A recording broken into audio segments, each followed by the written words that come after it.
Muy buenas noches, muchas gracias por continuar con nosotros en Noticieros Canal 7 y ahora pasamos de este lado, de esta parte del estudio para cerrar la semana informativa con el análisis de los temas más importantes, más relevantes, que más ruido han causado durante la semana en Código 7, este viernes 25 de octubre de 2019. Muchas gracias por estar con nosotros, gracias por acompañarnos. Y como es costumbre ya, cada semana un panel de lujo. Quiero presentar, por supuesto, a mis compañeros periodistas y a nuestro invitado especial. Voy a permitirme presentar primeramente a nuestro invitado especial. Es el doctor Miguel Aguilar Robledo, quien es director de la Facultad de Ciencias Sociales y Humanidades de la Universidad Autónoma de San Luis Potosí. Doctor, ¿cómo está? Bienvenido. Gracias, Miguel. Le agradezco la hospitalidad. Muchísimas gracias. Un placer. Por supuesto, mi compañera Paulina Rodríguez. Paulina, bellísima como siempre. Ay, no, hombre, ¿qué te tomas, Miguel? Muchas gracias, muchísimas gracias. Buenas noches también, José Luis Guaridez, ya me adelanté. Y por supuesto, doctor, un connotado geógrafo, también hay que decirlo, fundador, también tiene que ver con esto de la Facultad de Ciencias Sociales y Humanidades, y está detrás de la venta de cientos de miles de copias de Geografía de México y el mundo, así que es un honor que se encuentre con nosotros. Así es que imagínese el nivel de invitado y el nivel de panel que tenemos en esta ocasión. Por supuesto, nos acompaña mi compañero José Luis Juárez Díaz. José Luis, ¿cómo estás? Muy bien, Miguel. Muchas gracias por la invitación. No, pues eres parte de la casa y del equipo, por supuesto, José Luis. Y empezamos, vamos a entrar en materia.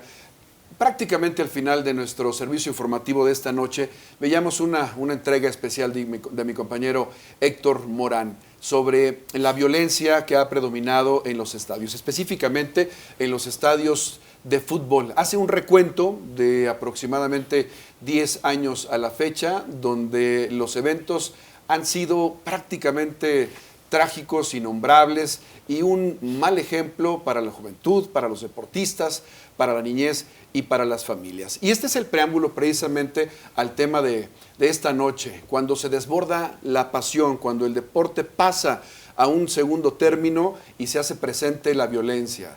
La semana pasada, terminando el fin de semana o iniciando la semana, como usted lo quiera ver, en el estadio Lastras, aquí en la capital potosina, se dio un encuentro entre el equipo local, el Atlético de San Luis, y los Gallos Blancos de Querétaro como visitantes. Es sabido por parte de todos, a través de nuestros diferentes espacios informativos, le hemos dado a conocer esta tremenda batalla campal que se da en el estadio Lastras y que amerita la interrupción precisamente del encuentro entre estos dos equipos, con un saldo de muchísimos no han dado un dato exacto hasta el momento, después de prácticamente una semana de este suceso, pero muchos heridos y de forma lamentable. El pánico se sembró, familias aterradas, niños llorando, crisis nerviosas entre pequeños, entre adultos mayores, entre hombres y mujeres se hicieron presente en el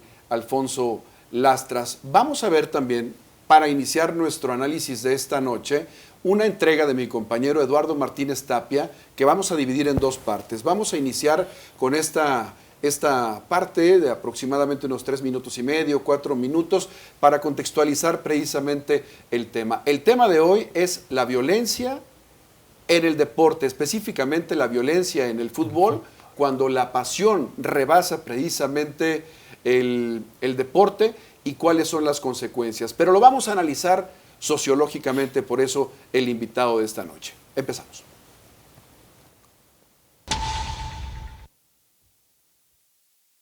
Que se suscitaron en el pasado juego entre Atlético de San Luis y el Querétaro, fatídico domingo 20 de octubre, una de las tardes más tristes en el estadio Alfonso Lastras, donde se enfrascaron las porras de Gallos Blancos y barristas locales. La comunidad histórica del fútbol potosino reprobó totalmente esta situación, condenándola y esperando que jamás se vuelva a presentar tan lamentables hechos. Esas son cosas que un día pueden tener un mal resultado. Y yo creo que una vida humana es más importante que el fútbol. Yo, francamente, no estoy de acuerdo. Es un clásico regional, se puede decir, ¿verdad?, que ha trascendido más allá de lo que debió haber trascendido. y lamentablemente ha desembocado en situaciones y en hechos tan lamentables como los del domingo pasado. Referentes del fútbol, quienes vivieron grandes hazañas con el Club San Luis, también lamentaron los hechos de violencia que se dieron en el Coloso de Valle Dorado y sus alrededores. Muy lamentable, obviamente no queremos ver ese tipo de hechos, lo que queremos ver es jugar al fútbol y ver el deporte en sí. La verdad, en lo particular, reprocho mucho eso, no estamos de acuerdo, creo que al final de cuentas es un deporte. De hecho, fue en el 2001, nosotros entramos con un gol, fue como calificamos en octavo, nos enfrentamos contra Querétaro, traían un equipazo, una plantilla de Primera Nacional, y pues a nosotros nos tocó eliminarlos. Creo que les pesó mucho y la gente, en lugar de verlo de otra manera o tomarlo de otra manera, pues provocó muchas cosas en contra de la gente de San Luis. Pero pues yo pienso que ya pasar de lo deportivo a una euforia con violencia, yo pienso que eso es totalmente reprobable. Lo que dices tú, nos tocó ahí 2001, una liguilla contra Querétaro, recuerdo que ellos pasaron a la liguilla en primer lugar, nosotros por ahí en los últimos lugares, y pues al eliminarlos pues nos apedrearon el camión.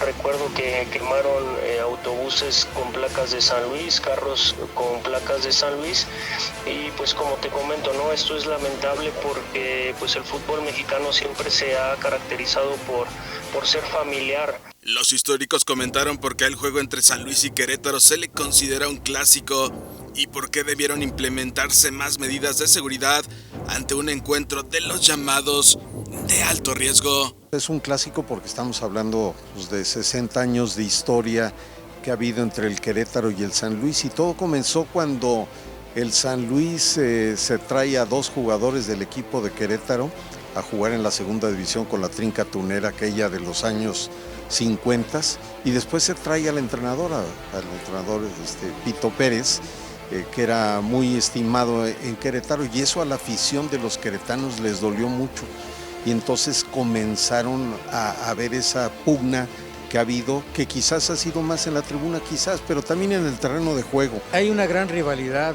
deportiva, ¿no? Específicamente en el fútbol, entre el estado de Querétaro y de San Luis Potosí. Esto data creo de 1950 y tantos, ¿verdad? Mucho antes de que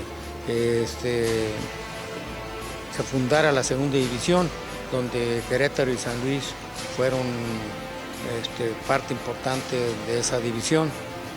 Yo tuve a mi cargo la seguridad del estadio cuando era Atlético San Luis, y teníamos dolores de cabeza, entonces pues una era limitar que la gente de Querétaro viniera, como fue aquel juego con Ronaldinho. Y sin embargo nosotros donde menos esperábamos fue donde nos brincó, porque la gente comenzó a invadir el terreno de juego, y eso nos costaron multas por 300,000 pesos. Esta es la primera parte de la entrega de mi compañero Eduardo Martínez Tapia.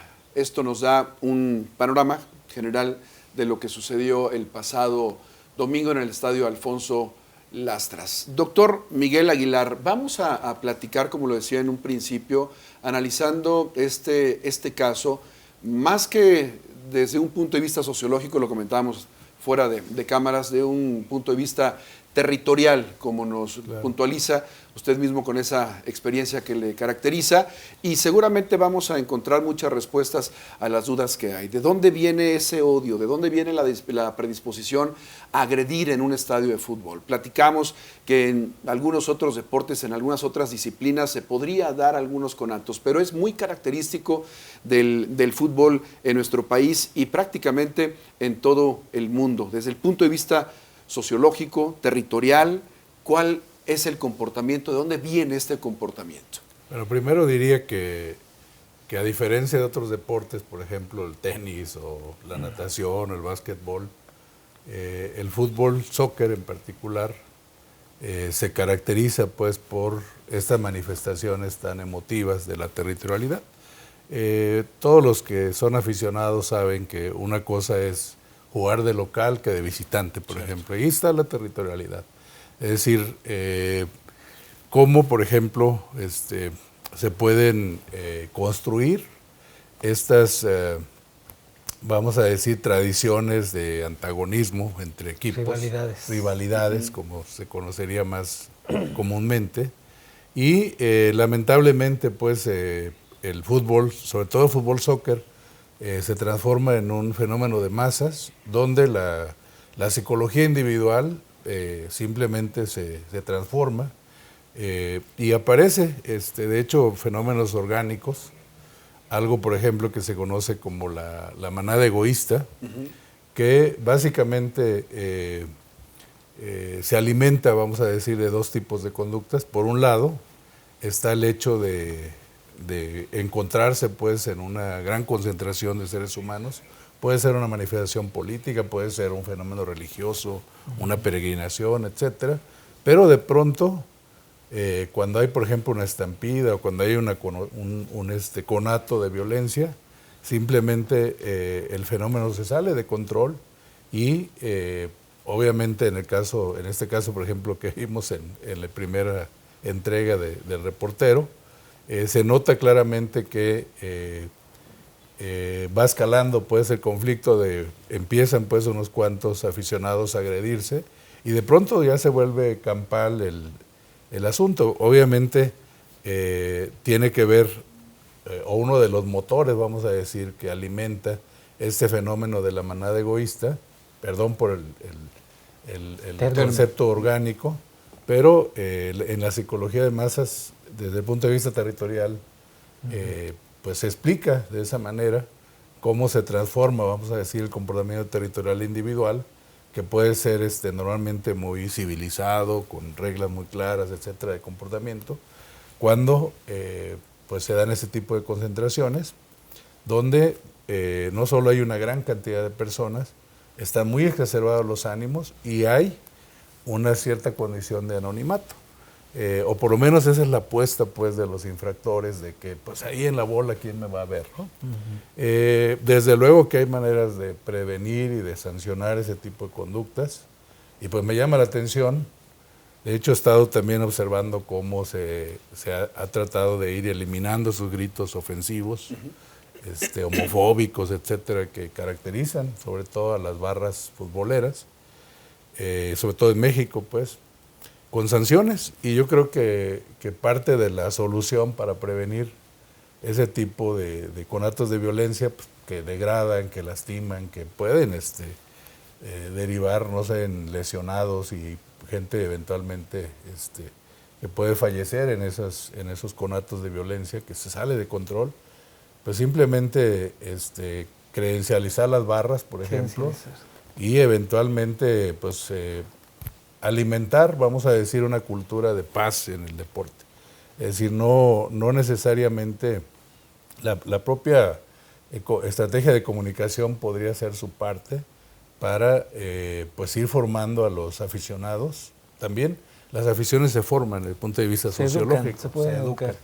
Así es, entonces pues irlas formando como digamos en un escenario para evitar ese tipo de comportamientos, para que disfruten los partidos, pero que también entiendan que si más allá del resultado, pues la realidad es simplemente es un juego, ¿verdad?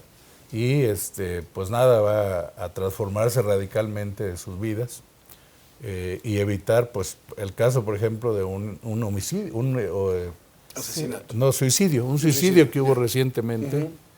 Me parece que era un estadio, en el Estadio Azteca o por allá, porque perdió el equipo. O sea, es una cosa absurda. Que llega tanto el fanatismo, doctor, y se la vuelve pasión que de alguna manera sale completamente de control y se pone en riesgo la propia vida. Vamos a hacer la primera pausa de esta noche en Código 7 para seguir abordando, por supuesto, este interesante tema. Cuando el deporte es prácticamente atrapado, es comido por la pasión desmedida. Regresamos.